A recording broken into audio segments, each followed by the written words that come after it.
Register personal में।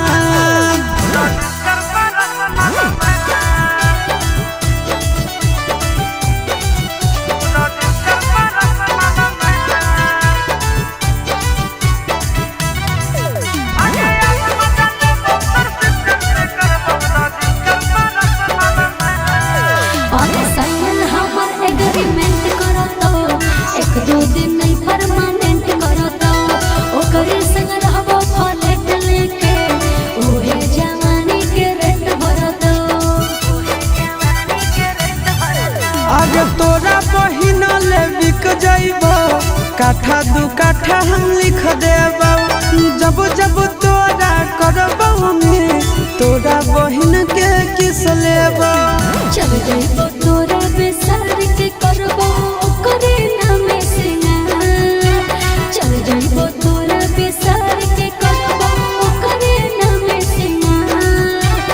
आज भर मजा ले ले बिस्तर के गाले कर तो रजिस्टर बता।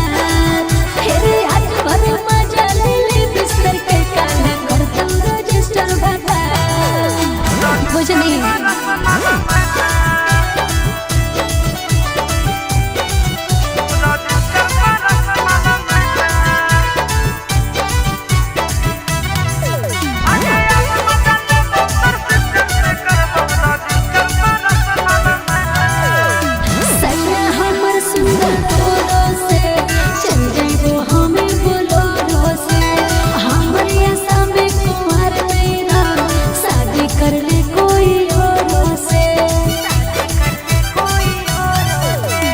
तोरो बहिन हाई फाई है गे रसगुल्ला नहीं रसमलाई है गे।